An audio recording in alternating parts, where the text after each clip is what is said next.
नमः शिवाय प्यारे साथियों, स्वागत है आप सभी का फिर से एक बार आपके अपने चैनल वर्ल्ड ऑफ हैप्पीनेस में।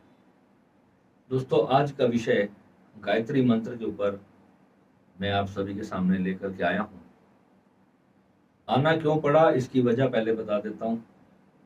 क्योंकि बहुत सारे लोग हैं जो भारत में अब यूट्यूब पर स्पिरिचुअलिटी के लिए बहुत सारा कंटेंट बना करके आप सभी को दे रहे हैं। और जिस व्यक्ति के पास भी अगर कुछ भी एक्सपीरियंस है उस चीज़ का, अगर उसने कोई साधना की है, तो उसका दिल इस बात पे तो अवश्य दुखेगा जब कोई बहुत ही गलत कंटेंट, यानी कि जो हमारी ज़रूरत ही नहीं है, हमारे लिए नुकसानदायक है, उसको जब बढ़ा चढ़ा करके प्रपोज आपके सामने किया जाए। ठीक है, तो अभी एक रैंडमली एक वीडियो मेरे पास आ गया, किसी ने लिखा उस पर कि गायत्री मंत्र से भी बड़ा है अखंड गायत्री मंत्र, महागायत्री मंत्र, और महागायत्री मंत्र से भी बड़ा मंत्र है अखंड गायत्री मंत्र। यानी कि अब एक 16-15 साल का बच्चा जब इस बात को सुनेगा, क्योंकि वो बचपन से ही स्कूल में गायत्री मंत्र का पाठ करता आ रहा है, तो उसको लगेगा कि अब तो मुझे गायत्री मंत्र का जाप नहीं करना चाहिए, अब मुझे महा अखंड गायत्री मंत्र का जाप करना चाहिए। ये सब तोते हैं जिन्होंने कभी कोई साधना नहीं की। दया आती है ऐसे लोगों के ऊपर जो उच्चारण विधि सिखाते हैं कि गायत्री मंत्र का उच्चारण कैसे करें, स्पेलिंग मिस्टेक हो जाएगी तो ये हो जाएगा, वो हो जाएगा। मंत्र का मतलब पता है क्या है? जो मन को नियंत्रण में कर दे वो मंत्र होता है। हमारे मन को, मंत्र शब्द से ही आप इस बात को समझिए कि मंत्र का एग्जैक्ट प्रोनाउंसिएशन क्या है। मन हमारा जो है, यही तो सारा ट्रबल है, सारी प्रॉब्लम तो सिर्फ मन है। अगर ये मन ना हो तो तुम एक दिन भी काम पर नहीं जाओगे, तुम कभी शॉपिंग करने नहीं जाओगे, तुम कभी अच्छी ब्रांडेड गाड़ी खरीदना नहीं चाहोगे, तुम एक अच्छा सुंदर घर नहीं बनाना चाहोगे, तुम शादी करना नहीं चाहोगे, तुम कोई रिलेशनशिप बनाना नहीं चाहोगे, तुम कुछ भी नहीं चाहोगे। परमात्मा को भी पाना है तो वो भी मन की इच्छा ही तो हुई है कि संसार से वैराग्य आया, संसार में जब भर भर के दुख मिले तो ही तो परमात्मा की ओर चलने का मन हुआ। अब जब मन हुआ तो गुरु की खोज की, तो गुरु ने बताया कि मंत्र जप करो। अब इतने सारे गुरु, उसमें से एक छांटना कितना बड़ा ट्रबल का कार्य है। अब बड़े बड़े जो लाल पीले चोलों वाले गुरु है ना, मेरे वीडियो देख करके भुचाल आ जाता है उनके मन में कि लड़का 30-35 साल का ये इतनी बड़ी बड़ी बातें यहाँ पर करता है, तो उनको तकलीफ तो होनी जायज़ है, क्योंकि वो जो चीज़ हमें सिखाते आए, मुझे तो उससे प्राप्ति नहीं हुआ। मैंने जब उनको त्याग करके जब सारी चीज़ें छोड़ दिया, आज मेरे एक साधक ने मुझे एक वीडियो भेजा, तो उसमें ओशो का एक छोटा सा शॉर्ट वीडियो था। उसमें ओशो बता रहे थे कि सारी दौड़ छोड़ दो तो सब मिल जाएगा। अब जो मंत्र है, क्या वो दौड़ छोड़ने के लिए है? मंत्र किस लिए है? हजारों लाखों मंत्र हैं, 42 करोड़ से ज्यादा मंत्र हैं हमारे सनातन धर्म के अंदर। अब हर उसमें राजसी मंत्र है, तामसिक मंत्र है, सात्विक मंत्र है। मंत्र एक चिकित्सा है, मंत्र एक हीलिंग है हमारी। मंत्र जो है वो एक्चुअल में है क्या? आज हम मंत्र की भी बात करेंगे इस वीडियो में। चलो, थोड़ा लंबा हो जाएगा, कोई बात नहीं। टॉपिक तो मेरा कुछ और था कि गायत्री, महागायत्री और अखंड गायत्री सिर्फ एक पर्टिकुलर किसी एक मंत्र की बात नहीं हो रही। उस लड़के ने एक और वीडियो में कहा कि महामृत्युंजय मंत्र में अगर आपने एक गलती करी तो मंत्र का मतलब पूरा उल्टा हो जाएगा। यानी कि माँ मृतात अक्षर नहीं होना चाहिए, माँ अमृतात होना चाहिए। बिल्कुल सत्य बात है। मंत्र का मतलब समझाना है, चाहे फिर आपके 70 मिलियन व्यूज क्यों ना आ जाए, मगर उसमें ये तो पता होना चाहिए कि मैं समझा रहा हूँ, क्यों समझा रहा हूँ, मंत्र किसी को क्यों दे रहा हूँ, वो क्यों जाप करे, उसे ये ही नहीं पता, उसे उद्देश्य ही नहीं पता, तो फिर मंत्र का कोई लाभ नहीं। जैसे एक डॉक्टर है, उसको आपके हार्ट का ऑपरेशन करना आता है, पूरी सर्जरी करनी आती है। अब वो यूं ही बच्चों को सिखाने के लिए किसी की हार्ट की सर्जरी कर करके दिखाने लग जाए, किसी को भी पकड़े और उसकी हार्ट की सर्जरी कर दे, तो कितने लोग बेचारे ऐसे ही मारे जाएंगे, है ना? जबकि ये जो चीजें होती है, ये इसके लिए एक पूरी यूनिवर्सिटी बनी होती है। वहां पे एक बॉडी को, जो लोग अपनी श्रद्धा से अपनी बॉडी को दान दे के जाते हैं, मेडिकल जो कॉलेजेस होते हैं ना, उनको अपनी बॉडी दे जाते हैं रिसर्च करने के लिए। कितने ऐसे महान लोग रहे हमारे देश में। या फिर जो लावारिस लाशें होती है, उनको जो है इस चीज़ों के लिए इस्तेमाल किया जाता है। जीते जागते को पकड़ के थोड़ी ना आप उसका, एक बच्चे को पढ़ाने के लिए आप उसके सर्जरी करने लग जाओगे। तो आजकल हमारे देश में क्या हो रहा है, किसी को भी पकड़ के उसको मंत्र की, उसके ऊपर सर्जरी कर देते हैं, उसको मंत्र दे देते हैं, ये लो बेटा ये मंत्र जाप करो, तुम्हारा बेड़ा पार हो जाएगा। ये हो रहा है हमारे देश में। बड़े बड़े चैनल बैठे हैं। मेरे पास एक यूट्यूब से ही एक न्यूज चैनल होते हैं ना, जैसे जी न्यूज वगैरह, ऐसे ही एक चैनल पे एक बहुत बड़ी एस्ट्रोलॉजर है, उसके यूट्यूब पर 25 मिलियन फॉलोअर्स हैं। कैन यू इमेजिन कि उसने मुझे कॉल किया और उन्होंने कहा कि मैं आपके साथ पार्टनरशिप में वीडियो बनाना चाहती हूँ। बहुत बड़ा नाम है उनका, मैं नाम यहाँ डिस्क्लोज अप नहीं करूंगा। मेरे को उन्होंने पर्सनल अपना नंबर भी शेयर किया, आज भी उनका नंबर मेरे फोन में है। शायद इस वीडियो को सुनने के बाद वो वहां से मेरा नंबर भी ब्लॉक कर सकती है। मुझे दुख नहीं है, वो बंगाली तांत्रिकों वाले वीडियोस और वो तरह तरह की टैरो कार्ड, उसके जी न्यूज के बहुत सारे चैनलों पे, ऐसे जो टीवी पे न्यूज चैनल आते हैं, कई सारे चैनल्स पे उसका शो आता है। उन्होंने कहा गुरुजी 25 लाख रुपए आप एक बार पे करो, आपको 50,000 से भी ज्यादा ज्वाइनिंग्स यहाँ पर मिल जाएंगी, आप इतना पैसा कमा लोगे, आप सोच भी नहीं सकते। तो मैंने कहा माता जी मेरे को जो है ना इस चीज में इंटरेस्ट नहीं है। उन्होंने मुझे अपने घर पे इनवाइट किया, मैं उनके घर भी गया, उनको मिल करके आया। तो मेरा उनसे जो मिलने का मकसद था, मुझे लगा कि ये सच में कोई बहुत बड़ी विद्या जानती हैं, तो हम दोनों एक दूसरे से कोई विद्या शेयर करेंगे तो लोक कल्याण के लिए वो लाभकारी होगा। तो मेरे मन में भावना तो यही थी। मगर जब मैं देखा तो वो पूरी तरह से जो है वो प्रैक्टिकल एक फाइनेंस मनी और उसके दिमाग में चल रही थी कि पैसा ही पैसा मुझे कमाना है और इसके लिए आप चैनल प्रमोट कर लो, न्यूज पे दे दो। ये लोग क्या कर रहे हैं पता है आपको, वो 10 लाख से ज्यादा उसने ऐसे ऐसे मंत्र दे रखे हैं कि आपको ये चाहिए तो ये मंत्र कर लो, वो चाहिए तो ये मंत्र कर लो। ये महामूर्ख लोग हैं, मेरे को कहना पड़ेगा, प्लीज जो भी है आप बुरा मत मानिएगा। ये महामूर्ख लोग हैं जो अपने बहुत थोड़े से पैसे के लिए आपकी जिंदगी का अरबों रुपए का कीमती समय बर्बाद करते हैं। भारत के अंदर इतना शोषण हो रहा है इस नाम पे कि आप अंदाजा भी नहीं लगा सकते। मस्ट है ये वीडियो अपने बच्चों को जरूर शेयर करो, कि बच्चे छोटे छोटे होते हैं ना, वो घर में माँ बाप को बताते ही नहीं है, वो अपने चुपचाप कोई कोई मंत्र जप करना शुरू कर देते हैं, कोई कोई साधना जप करनी शुरू कर देते हैं। तो ये चीजें समझनी है। कोई कह रहा है महागायत्री, अखंड गायत्री, इतना बढ़ा चढ़ा करके, इतना बखान कर करके, ये जो रट्टू तोते हैं ना, ये आपको मंत्रों में फंसाते हैं। आपको एग्जैक्ट ज्ञान नहीं मालूम, उसके लिए पूर्ण गुरु का होना आवश्यक है। और जो, क्या मैं अपनी लैंग्वेज में बोलूं, बहुत गुस्सा भी आता है कई बार इनके ऊपर, मतलब बस नहीं चलता मेरा कि मैं इनको क्या बोलूं। तो यहीं पर अपना चैनल पर ही आकर के मैं अपना गुस्सा निकालता हूं, क्योंकि मुझे पता है कि इनके शिकार तो आप लोग हो, इनके शिकार आप लोग हो। अगर आप लोग बच गए तो बस मेरा कार्य पूरा हो गया। यानी कि कोई मंत्र है उसके बारे में ना पूरी जानकारी हो, उसके बारे में पहले रिसर्च हो, फिर उसकी साधना प्रारंभ करो। कि अब एग्जाम्पल लेते हैं हम, कोई कोई भी मंत्र है, मंत्र का मतलब क्या है। मैं आज आपको ना एक ऐसी डीप चीज बताऊंगा जो आपको बहुत ज्यादा लाभ देगी। मन का, जो हमारा मन है ये मिट जाए, मन रहे ही ना, यही मंत्र का मेन उद्देश्य है। अब जो ग्रहों के मंत्र हैं, जैसे आपने 9 ग्रह मंत्र सुने होंगे, बहुत सारे मंत्र हैं। और एग्जाम्पल ले लेते हैं, जैसे राहु का मंत्र है, ओम भ्राम ह्रीम भ्रौम सा राहवे नमः, ये राहु का मंत्र है। अब इस मंत्र का सीक्रेट क्या है मैं आपको वो बताता हूँ। राहु कहीं पर अशुभ होकर के बैठा, कुंडली में राहु का कोई दोष है, राहु सूर्य को इफेक्ट कर रहा है, या आपकी किसी भी लव लाइफ को इफेक्ट कर रहा है, आपकी वाइफ की हेल्थ को इफेक्ट कर रहा है, आपको खुद को हेल्थली इफेक्ट कर रहा है, कहीं से भी आपको मानसिक, राहु ने चंद्रमा को दोषी कर रखा है।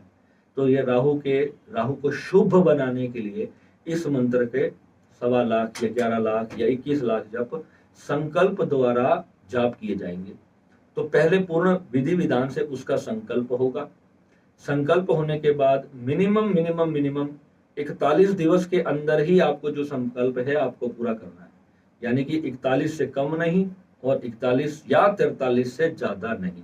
ये उसकी शास्त्र वर्णित जो विधान है, एक ग्रह की बात कर रहा हूं मैं आपको। अब जिसकी कुंडली में काल सर्प दोष विराजमान है या पितृ दोष है और वो राहु के जाप करवाता है, अनुष्ठान कराता है, उस पर पैसे भी लगा दिए, सब कुछ कर दिया, उसने दान पुण्य भी किए जो 41 दिन के अंदर बताए गए, फिर अंत में उसने हवन करके उसकी जो है पूरी समापन भी किया, उसका उद्यापन भी किया, सारा विधि विधान कर लिया, पता चला कि कोई काम नहीं बना, कोई फल सीधा नहीं हुआ।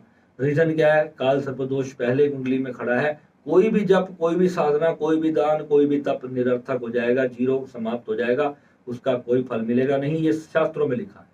काल सर्प दोष एक ऐसा जो है इंसान के जीवन में दोष होता है। और जो पितृ दोष है वो यही है कि आपके पितृ अशांत हैं। आप जितनी मर्जी योगी क्रियाएं कर लें, जितनी मर्जी पूजा पाठ कर लें, जब तक आपके पितृ आपके घर से शांत नहीं है, आपकी कोई भी ऐसी कार्य समापन वो होने ही नहीं देंगे। शीघ्रता से, शांति से वो कार्य संपन्न हो जाए, ऐसा असंभव है। तो उसके लिए सबसे पहली जो चीज हमारे गुरुजी बताते हैं कि पहले काल सर्प योग का उपाय, सेकंड नंबर पे पितृ दोष देखो अगर है तो, तीसरे नंबर पे मंगल दोष। मंगल एक ऐसा प्लेनेट है जो तीसरे नंबर पे, मैं सभी को कहता हूं कि मंगल दोष का भी उपाय जो है बहुत ज्यादा जरूरी है। फिर उसके बाद जाकर के आप देखो, फिर कुंडली में राहु केतु शनि चंद्र मंगल ये सब कहाँ बैठे हैं, फिर उसके हिसाब से उसकी रेमेडीज फॉलो करो। फिर एक जो साधक है जो अपने जीवन को सही करना चाहता ही नहीं, वो कहता है कि जो है ठीक है, मेरे को तो बस ईश्वर चाहिए, उसके लिए फिर अलग मंत्र साधना होती है। फिर वो मंत्र कौन से हैं? वे वो दिव्य मंत्र होते हैं जो गुरु परंपरा से लाखों वर्ष पुराने, जिसका कोई अंदाजा नहीं कि कितने वर्ष करोड़ हो चुका है उसको, तो वो जो गुरु परंपरा से जो सिद्ध मंत्र, जो जागृत मंत्र होते हैं, वो ऐसे ओपन कहीं पर नहीं मिलते हैं, वो एक परम गुरु से ही मिल सकते हैं। ये उसकी वो कहीं किताबों में लिखे आपको नहीं प्राप्त हो जाएंगे। वो मंत्र गुरुओं के पास होते हैं, वो उनका असली कोहिनूर का खजाना होता है, और वो जो चीजें हैं वो फिर कोई गुरु ही आपको दे सकता है। फिर आते हैं शाबर मंत्र। अब जो शाबर मंत्र होते हैं वो क्या होते हैं? शाबर मंत्रों का इस्तेमाल करना शुरू कर दिया, जिसको देखो हनुमान का शाबर मंत्र, काली का शाबर मंत्र, बगलामुखी का शाबर मंत्र, ना जाने इतने करोड़ वीडियो यूट्यूब पर पड़े होंगे कि देखते देखते आप बूढ़े हो जाओगे, वीडियो खत्म नहीं होगी। मगर आपको शाबर मंत्र का एक छोटा सा सीक्रेट बताता हूँ। शाबर मंत्र किसके लिए है? जो महातांत्रिक है, जिसकी कुंडलिनी जागृत हो चुकी है, जिसने अपने भीतर से उस परम सत्य को जाग लिया है, उसके लिए है शाबर मंत्र। क्योंकि अब उसकी बुद्धि एक चलता फिरता डायनामाइट है। उसका एक नकारात्मक विचार उसके जीवन को खराब कर सकता है, दूसरे के जीवन को खराब कर सकता है। जैसे कि कोई साधु है, कोई ऋषि मुनि है, उसको कई बार आपने जो धार्मिक सीरियल्स आते थे ना, उसमें दिखाते थे कि एक ऋषि ने उसको श्राप दे दिया और उसको, उसके साथ ऐसा हो गया, उसके साथ ऐसा हो गया, होता था ना। वो क्या होता था कि जो जिनकी तपस्या बहुत अधिक है, जिन्होंने बहुत ज्यादा साधना ध्यान किया हुआ है, उनका अगर उनके साथ अगर कोई गलत कर दे, उनकी साधना में कोई विघ्न डाल के चला जाए, या उनके मन को दुखा दे, या कहते राक्षस होते थे ना, उनकी हवन में वो मांस की हड्डियां वगैरह फेंक देते थे, तो वे ऋषि मुनि उनको श्राप देते थे, तो आपने सुना होगा। तो वो क्या होता था कि जिसके पास विस्फोटक ऊर्जा है, वो एक शब्द द्वारा ही तुम्हारा सत्यानाश कर सकता है। उसका वरदान, उसके मुंह से अगर आपके प्रति शुद्ध भावना निकल गई कि जा बेटा तेरा कल्याण होगा, उसने मन से वो भाव भी कर दिया कि आपके लिए भला हो, तो उसकी ऊर्जा जो है वो कॉन्टिन्यूसली आपकी तरफ प्रवाहित होना शुरू हो जाएगी। तो वो जो ऊर्जा है एक ना एक दिन आपको पार कर ही देगी। अगर उसी के मन से कोई नकारात्मक बद्दुआ निकल गई आपके लिए, तो अब वो दुखी है आपसे, है ना। किसी साधु को आपने दुखी कर दिया, वो साधना करता है रोज, और जब भी वो ध्यान में बैठता है और परम शक्ति से कनेक्ट होगा, तो वो सारी नकारात्मक ऊर्जा जो है, उसका क्रोध जो है वो आप पर बरसेगा। वो ऊर्जा जो है वहां तक जाएगी। जब तक उसका मन शांत नहीं होगा, तब तक वो ऊर्जा जो है आपके ऊपर प्रवाहित होती रहेगी। अब ये भी उस साधु का अज्ञान है कि अगर उसने पूर्ण ज्ञान को ही प्राप्त कर लिया है, तो वो वहां पर, इसलिए मैंने पहले कितने सारे वीडियोस में बताया कि फॉरगिवनेस पहली सीढ़ी है। मंत्र जप करने वाले के लिए फॉरगिवनेस पहली सीढ़ी है। अगर वो इस मंत्र विज्ञान को अपने तंत्र से उसने जोड़ दिया और वो तांत्रिक बन गया, तो एक तांत्रिक से तो बिल्कुल करोड़ों किलोमीटर दूर रहना चाहिए आपको। तांत्रिक क्या होते हैं? तांत्रिक तो सत्यानाश कर सकते हैं किसी के भी जीवन का। तांत्रिकों से इतना दूर रहना चाहिए। मंत्र का प्रयोग परमात्मा की प्राप्ति के लिए हो, अपने उस शक्ति को जगाने के लिए जो मंत्र होते हैं वो अलग मंत्र होते हैं। शक्ति जागने के बाद ठीक है, आपको कोई संसारिक इच्छा है, उसके लिए बिना किसी दूसरे का बुरा करने के भाव से आप उस मंत्र को जाप करो। ये जो वीडियो आज बना दिया ना मैंने, ये बहुत बड़े सीक्रेट है, मैं ऐसे मुझे डालने नहीं थे यहाँ पे, मगर मजबूरी है कि मेरे धर्म के लोगों के साथ अन्याय हो रहा है, मेरे से ये चीज देखी नहीं जाती कि एक चेतना वो सब पा तो लेगी संसार की चीज इस तांत्रिक क्रियाओं द्वारा, मगर एक्चुअल रियलिटी वो मिस कर जाएगी। जो ब्रह्म सत्य उसको भीतर से प्राप्त करना है वो उसका कहीं ना कहीं मिस हो जाएगा। तो एक्चुअल तो हमें वो चीज प्राप्त करनी है ना जो हमारे मरने के बाद साथ जानी है। एक चीज है जो हमारे, जब तक हमारा शरीर है, जब तक हमारा देह है, तब तक हमने रुपए पैसे गाड़ी स्त्री सुख ये सब भोग लिया, बढ़िया वाहन मकान, बहुत बड़ी बड़ी बिल्डिंगें खड़ी कर ली है ना, ये सब प्राप्त कर लिया। अंत में तो फिर छाना खाली हाथ है। फिर वो वहां पे क्या लेके जाओगे, वहां की एक्चुअल पूंजी क्या है। ये बैंक बैलेंस जो होता है, जब हमारे बैंक में मान लो कि 5 लाख बैलेंस है, तो जब तक आप जीवित हो वो बैलेंस आपके काम आएगा, मरने के बाद वो बैलेंस यहीं रह जाएगा, वो आपके नॉमिनी को दे दिया जाएगा। इस साधना का कोई नॉमिनी नहीं होता, इस साधना के नॉमिनी स्वयं आप हो। यही एक्चुअल चीज है जो मरने के अगले क्षण में आपके काम आने वाली है, जो वहां पर लेके आप साथ में जाने वाले हैं। तो यही गुरुओं का पूर्ण ज्ञान है। जो पूर्ण गुरु हैं, जिन्होंने सच्ची साधनाएं की हैं, उन्होंने सारी भागदौड़ छोड़ने के लिए ही बताया। मैं तो सभी को कहता हूँ कि पहले जो तुम पाना चाहते हो पहले उसको पा लो, एक बार थक लो, उसके बाद उसके साथ साथ एक साधना ऐसी जरूर करते रहो जो अंदर की उस काम अग्नि को बुझाने का काम भी करे। यानी कि जो डिजायर्स आपके भीतर पैदा होती है, वो डिजायर, धरती पे आए हो तो क्या करने आए हो, धरती पे जीने ही तो आए हो, उस सारी चीजों को रिलीज करने तो आए हो, एंजॉय करने के लिए तो आए हो।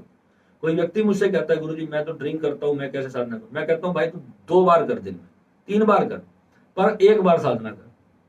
सिर्फ सीधा सा मेरा फॉर्मूला है, क्योंकि मेरे को पता है साधना में इतना बल है कि एक दिन धीरे धीरे धीरे करते करते जब उसको भीतर से सब समझ आ जाएगा ना, उसको ये पता चल जाएगा ड्रिंक भी एक पानी है, कुछ नहीं है। थोड़ी एक शरीर को थोड़ा सा झुमाने के लिए, एक दिमाग को थोड़ा सा रिलैक्स करने की जस्ट एक मेडिसिन टाइप उसको मान लो। कोई भोग की इच्छा आपकी है, आपको नॉनवेज खाने का मन करता है, कितने लोग होते हैं जो नॉन वेजिटेरियन है। मैं एक बहुत जबरदस्त नॉनवेज लवर हूँ, आपको क्या बताऊँ, ठीक है। मगर अगर मैंने उसको त्याग की भावना से कभी देखा होता तो शायद मैं कभी जान ही नहीं पाता। हमारे बाबा जी ने स्पष्ट कहा कि खाने पीने का हमारे इस मार्ग में कोई परहेज नहीं है, सिर्फ हमारे परहेज क्या है, 3 घंटे की रोज की साधना होनी चाहिए। तो 3 घंटे या 2.5-3 घंटे रोज की जो साधना करता है, फिर वो धीरे धीरे इन सारी चीजों से, विषय विकारों से वो होता भी है पर लिप्त भी नहीं होता। उसको भोग भी करता है मगर वो उसके लिप्त नहीं होता, वो उससे ऊपर ऊपर तैरता रहता है, डूब नहीं जाता, उसमें मर नहीं जाता। तो यही चीजें हैं, ये अंतर से वो छूटा होना चाहिए। ऊपर से आप भोग कर रहे हो पर अंतर से वो छूटा हुआ है, यानी कि ये अंतर की साइंस है। ये जो चीज है ना, ये जब अंदर से आ जाएगी ना कि कोई चीज है और नहीं है, ये जो दो होना और ना होने के बीच में जो मध्यस्थ अवस्था है, यही योगी की असली अवस्था है। मंत्र की, योग की, प्राणायाम की, ध्यान की, शक्तिपात की, एस्ट्रोलॉजी की, दान पुण्य जप तीर्थ यात्रा, सबकी एक ही उद्देश्य है, उस एक अवस्था तक पहुंचना। वही है अवधूत अवस्था, वही है शून्य की अवस्था। आपको पता है ये जो शिवलिंग रूप आप देखते हो मंदिर में, भगवान की जो शिवलिंग की आप पूजा करते हो, ये ऐसा एक ब्लैक कलर का रूप में क्यों दिखाया जाता है, या फिर सफेद रूप में क्यों दिखाया, व्हाइट कलर में क्यों दिखाया गया। अधिकतर आपने देखा होगा व्हाइट बहुत कम ही होगा, 99.9% जगह पे आपने देखा होगा कि शिवलिंग हमेशा ब्लैक कलर का ही होगा। क्यों, क्या रीजन है उसका, कभी आपने सोचा कि ब्लैक कलर ही क्यों है। इसके लिए ऑरेंज भी हो सकता था, ग्रीन भी हो सकता था, कोई और कलर भी तो चुन सकते थे। जैसे हम अपने कपड़ों के इतने सारे रंग बनाते हैं, तो भगवान की मूर्तियों के मंदिरों में तो बहुत अलग अलग कलर होते हैं। कृष्ण भगवान की देखोगे कहीं पे लाल है, कहीं पीली है, कहीं ऑरेंज है, बहुत सारे रंगों के भगवान के वस्त्र बनाए जाते हैं, मगर शिवलिंग के लिए सिर्फ ब्लैक कलर क्यों। और लाखों सालों पुराने जो ज्योतिर्लिंग हमारे देश में है, अगर आप केदारनाथ जाओगे या कहीं आप ओंकारेश्वर चले जाओ, है ना, जितने भी ज्योतिर्लिंग है, यहाँ पर हर जगह पर जो है ब्लैक ही शिवलिंग क्यों। इसका रीजन मैं आज आपको बताता हूँ। ब्लैक जो है वो शून्य का प्रतीक है। ये जो यूनिवर्स जब जहां स्टार्ट ही नहीं हुआ, जब कुछ भी स्टार्ट नहीं हुआ, वो जो बचा हुआ जो है एग्जैक्ट जो खाली स्पेस है, वो खाली स्पेस जो है वो उसको शिवलिंग के रूप में हम उस मूर्ति प्रतिमा के रूप से उस यूनिवर्स को प्रार्थना करते हैं, उसकी हम पूजा करते हैं, उस अस्तित्व को। उसके पास कॉन्शियसनेस है, वो सब समझता है। जैसे आप सब समझते हो वैसे ही वो भी सब समझता है। वो भी हर घट घट में जो है रमा हुआ है। एक कण भी ऐसा नहीं है संसार का जिसके भीतर वो चेतना नहीं है, वो परम चेतना नहीं है। तो वही परम चेतना वो शिवलिंग के भीतर भी है, या भगवान की कोई मूर्ति है तो उसके भीतर भी वो कॉन्शियसनेस है।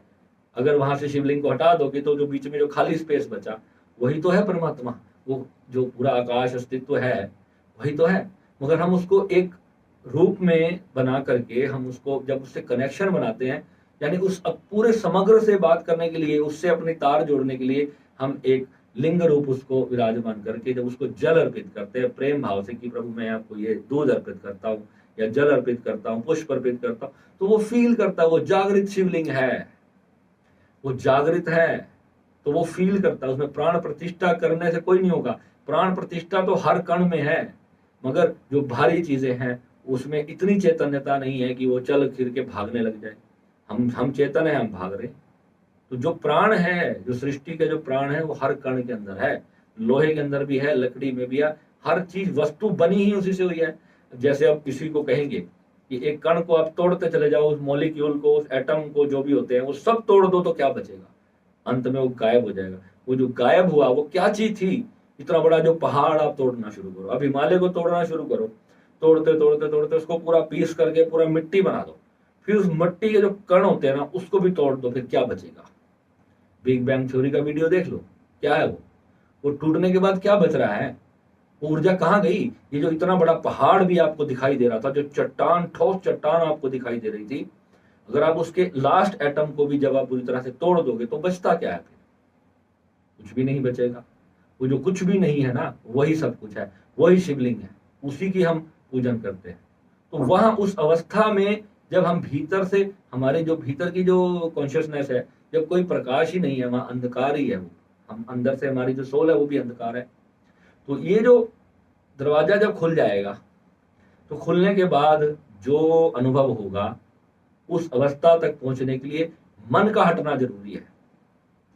उस अवस्था तक पहुंचने के लिए मन का हटना जरूरी है, क्योंकि मन is the biggest barrier to achieve self realisation. Your mind is the biggest barrier to achieve that self realisation. तो उस माइंड को हटाना, इसके लिए मंत्र बनाए गए।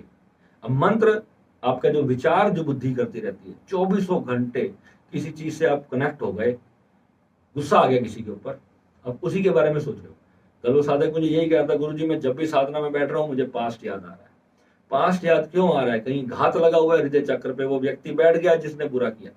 अब वो हृदय चक्र में बैठ रहा है, जब तक उसको अंदर से फॉरगिव नहीं करोगे, उसे प्रेम भाव से माफ नहीं करोगे, वो यहाँ बैठा रहेगा। इसके लिए माफ करने का मंत्र है, माफ करने की साधना है पूरी। हमारी जो फॉरगिवनेस मेडिटेशन है वो इसीलिए ही है कि माफ करना है। यानी कि करोड़ों लोग यहाँ बैठे हैं, अभी तो आपको सिर्फ इस जन्म के दिखाई दे रहे हैं। जो अभी इस जन्म में जिन जिन लोगों ने आपका बुरा किया हुआ है, जब आप ध्यान में बैठते हो तो केवल वही दिखाई देते हैं। क्या आपने किसी का बुरा नहीं किया कभी? जाने अनजाने आपको याद हो या ना हो, कईयों को एहसास होता है, गुरुजी मैंने फलाने व्यक्ति का बुरा किया था, आज मुझे उसी की सजा मिल रही है। इवन मेरे साथ ऐसा कितनी बार हुआ। मेरे साथ कभी कोई चीज गलत होती थी तो इमीडिएट मुझे याद आ जाता था, मेरे से जाने अनजाने ये गलती हुई थी, आज भगवान ने मेरे को, परमात्मा ने मेरे को उसकी सजा दी, मेरा वो कर्म उस व्यक्ति के साथ पूर्ण हुआ। तो ये क्या है? ये हमारे चक्रास, 7 जो चक्रास के ऊपर कल वीडियो बनाया ना, उसमें यही चीज बताई मैंने आपको कि हमारे चक्रास ब्लॉक करके वो व्यक्ति कहीं बैठा किसी जगह पे, मगर हमारे अंदर भी बैठा है, एनर्जी के रूप में फॉर्म करके, एक बैरियर क्रिएट करके वो हमारे भीतर बैठा रहेगा। और अगर हमने इस जन्म में उसको माफ कर दिया तो इसी जन्म में पंगा खत्म हो जाएगा। और अगर नहीं किया तो फिर अगले जन्म में जब जैसे ही शरीर छोड़ोगे तो चेतना तुरंत उसी को ढूंढेगी कि कहाँ ऐसा, उसको पकड़ेगा। अब उसके आसपास उस यथासंभव प्रयास करेगा कि अब जो है मैं इससे बदला लूंगा। यानी वो देखो छोटी सी चीज वो कितने दूर तक चली जाएगी। जब आप पास्ट लाइफ रिग्रेशन करोगे ना, तो इसके अंदर आपको पिछले जन्म तक के जो लोगों के साथ ऊंच नीच हुई है ना, वो सब भी आपको दिखाई देगी। आपको अंदर से पता चलेगा, पूरा याद आएगा, ऐसे ऐसे चेहरे आपको दिखेंगे जो आपने इस जन्म में कभी देखे ही नहीं होंगे। आप हैरान हो जाओगे कि ये मैं कौन से देश में चला गया, ये मैं कहाँ पहुंच गया, किन लोगों में चला गया हूँ।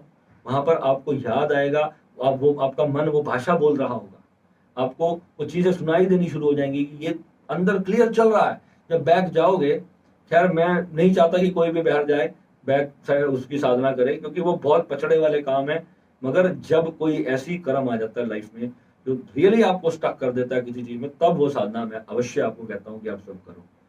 क्यों? क्योंकि वहीं से फिर अटकाव होता है, कोई बहुत बुरा कर्म किया होता है। हमारे गुरुजी ना एक बार दीक्षा दे रहे थे सभी को, तो उन्होंने एक लेडी को कहा कि तू जा यहाँ से, मुझे तुझे दीक्षा नहीं देनी।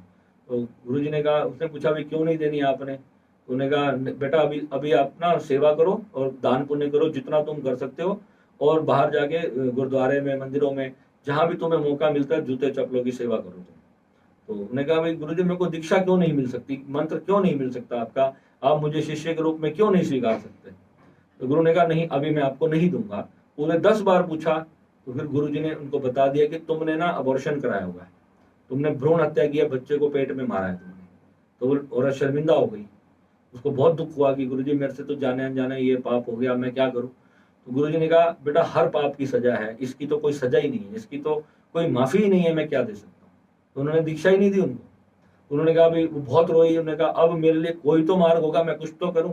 तो फिर उस गुरु ने उनको कहा कि आपको जो है, आपको क्या करना है, सेवा करो और अपने उस कर्म को काटो, अपने कर्म को रिलीज करो।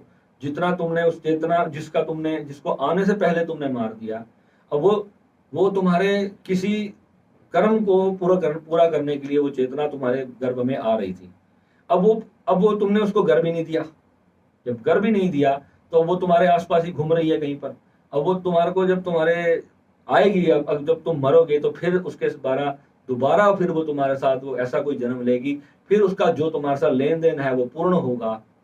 वो पूर्ण होने के बाद जो है फिर तुमको इसमें दीक्षा मिल सकती है। यानी कि वो अपना कर्म जो है तुम्हारे को काटना ही पड़ेगा, या तो साधना से करो, सेवा से करो, या फिर जो है उसके नाम की भक्ति करो, उसके नाम की दान पुण्य करो, कि उसकी दिवंगत आत्मा को शांति मिले जिसका तुमने बुरा किया, यानी जिसको तुमने गर्भ में आने से पहले ही मार डाला। तो ये जो चीजें हैं लोग करते हैं आजकल, बड़ा बड़ा नॉर्मल सा हो चुका है भारत में, कि पहले ही देख लेते हैं कि लड़की है गर्भ में तो चलो जी मेरे तो पहले ही 2-3 लड़कियां हैं, फिर मार देते हैं उसको। तो ये जो चीजें है ना, ये कर्म जो इंसान करता है, ये 100 जन्मों तक पीछा नहीं छोड़ती है। ये शास्त्रों में विदित है ये चीजें। उस समय तो बताओ अबॉर्शन की क्या टेक्निक होती थी, वहां लिखा था कि भ्रूण हत्या महापाप है, इसके ऊपर तो मतलब कोई माफी नहीं है। तो ये जो सारी चीजें है ना, ये कर्मों से मुक्त होने के लिए ही एक्चुअल में मंत्र विज्ञान है सारा। तो यही इसको समझना। अब यहाँ गायत्री, महागायत्री या खंड गायत्री कुछ नहीं करेगा। एक्चुअल चीज है उस अकर्ता भाव को प्राप्त करना, जहां तुम हो नहीं, यहाँ तुम्हारे ये कर्म समाप्त हो जाए, जो लेना देना है दुनिया के साथ वो सारा पूर्ण हो जाए, और जब तक हो इसको भी खुशी से जीना। अपने जो कर्म है ना उसको भी प्रेम से, आनंद से, खुशी से निर्वाह करना। यानी कि मान लो अगर आप एक स्त्री हो, तो अगर आपके जीवन में आपका एक बच्चा है जो नालायक है, जो आपका कहना नहीं मानता है ना, तो अब कई माएँ देखता हूं मैं, बच्चों को बहुत मारती हैं, इतना मारती हैं कि मेरे दोस्त ने जिंदगी बर्बाद कर दी इस बच्चे ने, मैं तो परेशान हो गई। हमारे पानीपत का एक केस था, एक बच्चा बहुत नालायक था, उस माँ ने उसकी सारी जिंदगी उसकी जो शिकायतें थी वो सुनती रही, वो तंग हो गई थी अपने बच्चे से। एक दिन वो इतना मजबूर हो गई, एक लिटरली एक माँ ने अपने सगे बेटे की हत्या कर डाली। यानी वो बच्चा इतनी चोरियां करता था, डकैतियां करके आता था, रोज पुलिस उसको पकड़ के ले जाती थी, कोई ना कोई ऐसा। वो तंग हो गई इतना ज्यादा कि उसने अपने जवान बेटे को अपने हाथ से मार डाला। उसने अपने छोटे बेटे के साथ मिल करके उस जवान बेटे की हत्या कर दी। बताओ, तो ये देखो ये दुनिया में आजकल हो रहा है। आप देखते हो ना कितनी न्यूज आती है कि पिता ने अपनी कन्या का ही रेप कर दिया। ये क्या है? ये कर्म बंधन है। ये उस कन्या का किस जन्म का उसके साथ था कि इस जन्म में आकर के उसने उसको रेप करके उसकी हत्या कर दी। अब वो जेल में जाके मर रहा है, कुछ भी कर रहा है, उसको फांसी हो जाए कोई मतलब नहीं है, वो अपना कर्म उसके साथ पूर्ण कर दिया। उसका जो बदले की भावना लेकर के वो पिछले जन्म में मरा था ना, वो इस जन्म में आके उसने अपने बदले की भावना पूरी कर ली। अब थ्योरी ऑफ कर्मा में बाबा जी ने सब सिखाया, और आपको पास्ट लाइफ रिग्रेशन को इतनी जबरदस्त तरीके से करवाया है। तो आपने जब उस चीजों को जब आप भीतर से जब अनुभव करोगे ना, जब वो सारी चीजें आपको दिखेंगी। आज बड़ा गहरा टॉपिक छेड़ दिया मैंने, क्योंकि ये जो चीजें हैं ना हमारी जिंदगी में रोज हो रही हैं। रोज आप न्यूज देखो, कितना कितना हम लोग जो सही जिंदगी लोग जो जी रहे हैं, अच्छे अच्छे कर्म कर रहे हैं, वो लोगों की रूह कांप जाती है। ऐसी दरिंदगी, हैवानियत हो रही है संसार के अंदर। ये क्या हो रहा है कि इंसान एक इंसान को तलवार से काट डालता है, उसको दर्द नहीं होता। जैसे उस लड़के ने उस लड़की को 50 चाकू मार दिए, उसके सर में चाकू घोप के मार डाला उसको। बताओ, सोचो आप कितनी ये जो हैवानियत इंसान के अंदर पैदा हो रही, क्या हो रहा है ये सब। अब क्या वो लड़की की आत्मा उसको माफ कर देगी क्या? उसने तो आज वो शक्तिशाली था, आज उसने अपना बदला कुछ भी लिया, जो भी किया, या उन्हें नया कर्म बनाया, मगर वो अब चेतना जो है अब पूरी शक्ति के साथ अब तैयारी में बैठी है कि अब मैं इसका बदला कैसे लूं। यानी वो जन्म का जो कर्म है ना, वो चलता रहेगा, वो समाप्त नहीं हुआ। वो फिर उसकी मृत्यु का इतना भीषण कारण बन के आएगी जो उसने सोचा भी नहीं, आएगी जरूर। मौत जो है ना, आप देखते हो ना कि कितने तरीके से मौत आ रही है। ऐसे ऐसे तरीके परमात्मा ने इजाद किए हैं सजा देने के कि अब देखो, वो सबमरीन में जाके समुद्र के नीचे टाइटैनिक देखने गया, उसकी मृत्यु वहां जाकर के लिखी थी। अब उसकी मृत्यु का कोई भी कारण बना होगा है? तो ये देखो, टाइटैनिक को डूबे कितने साल हो गए, पर ये 5 लोग रह रहे थे जिन्होंने, टाइटैनिक ने उनकी मौत का कारण बनना था। इतने साल के बाद, इतने टाइटैनिक को डूबे कितने साल हो गए, उसके बाद भी वो 5 लोग टाइटैनिक देखने सागर की सतह में गए, और वहां जाके वो उस जहाज के कारण मरे। जो जहाज भूल जाना चाहिए, जिसको एक डूब गया, खत्म हो गया, सागर में डूब गया, वो सिर्फ एक हिस्ट्री है, मगर इतने साल बाद भी उस जहाज ने 5 जाने दी। देखो, इतना जीवन उनका पड़ा था, ये होने के बाद उन्होंने इस तरीके से मरना था। देखो, ये है कर्म का सिद्धांत। जब आप शास्त्रों को पढ़ोगे ना, गरुड़ पुराण को अगर आप पढ़ते हैं तो बहुत लोग हैं पर उसको समझते नहीं है। उसमें सब लिखा है कि किस किस कर्म की क्या क्या सजा लिखी हुई है। एक भी सजा बता दो जो आज संसार में जैसे प्राणी मर रहे हैं, ये गरुड़ पुराण में नहीं लिखी हुई क्या? एक उसमें लिखा है, तुम्हें तल के मारा जाएगा, तुम्हें जला के मारा जाएगा, तुम्हें डुबा के मारा जाएगा, तुम्हें सीखे घुसा के मारा जाएगा। जो जो कर्म दंड गरुड़ पुराण में लिखे हैं, वो सारे के सारे दंड हो रहे हैं, सारे के सारे दंड इस जीवात्मा को भोगने पड़ते हैं। कोई भी ऐसी चीज नहीं है। इस सारी प्रपंच से मुक्ति का मार्ग केवल और केवल मोक्ष है। तो यही ओशो भी समझाते हैं कि मोक्ष के पीछे दौड़ना छोड़ना, उसकी जो भाग दौड़ है उसको छोड़ने से ही वो प्राप्त होता है। अब प्राप्त करने की भावना भी साधना में नहीं होनी चाहिए। तो ये जो चीजें हैं, वो सीक्रेसी जो है, वही तो गुरुओं ने सिखाई है हमें, वही साधु संतों ने इतने सालों से हमें आकर के दिया है। और हमें टाइम कहाँ है हमारे पास? हम एक दूसरे के मजाक उड़ाने से, हम अपने अंदर गिरेबान में झांकते ही नहीं कि हम खुद कैसे पाप के पुतले हैं, और दूसरे पे अपने तानाकसी करना, दूसरे पे टोंट मारना कितना आसान लगता है। बहुत इजी लगता है दूसरे के बारे में बोलना। अपने आप अपनी शक्ल को देखो शीशे में खड़े होके कि कितने बड़े पापी हो, कितने गहरे गहरे बुरे कर्म किए हुए हैं, रोज करते हो। अपने आप को देखो, फिर किसी दूसरे को जा करके बोलो। पहले अपनी कमी खुद सोचो कि अपने तो कर्म ठीक कर लो अपने लिए। तो अभी इसके लिए जब मन नियंत्रण में नहीं आता, तो उसी के लिए तो सारी साधना है। ठीक है, एक भक्त को साधना करने की आवश्यकता ही नहीं है। जो बुरे कर्म नहीं करता उसको कोई साधना करने की आवश्यकता नहीं। जो तामसिक प्रवृत्ति का है, जिसके अंदर इंद्रियां जिसकी बेकाबू है, उसी को तो साधना करने की आवश्यकता है। उसी का तो मन कंट्रोल में नहीं है, उसी के तो राहु शनि खराब है। एक भक्त के तो राहु शनि बहुत अच्छे हैं, वो तो बैठा है इस्कॉन में, वृंदावन में, और कहीं पर भी साधना कर रहा है। वो तो 24 घंटे उसकी माला चल रही है, सिर पे तिलक लगा हुआ है, उसके तो वस्त्र भी सात्विक हैं, उसने ब्रह्मचर्य भी पालन कर रखा है, उसने तो सारा कुछ ही त्याग करके प्रभु के नाम को ही अपना जीवन बना रखा है। मगर जो तामसिक लोग हैं, अब उनकी क्या, वो कहाँ जाए? तो गीता में 4 मार्ग भगवान ने इसलिए दिए। तो इन 4 मार्गों में से अपनी मर्जी का चुन लो, जिसमें तुमको इजी लगता है वही अपना मार्ग चुनना ही गीता है। कि मेरे को बस से जाना है, पैदल जाना है, ट्रेन से या फ्लाइट से, जो तुम अफोर्ड कर सको, जो सही लगे, बढ़िया लगे, बेस्ट लगे, उसको चुन लो। नमः शिवाय। मिलेंगे अगले वीडियो।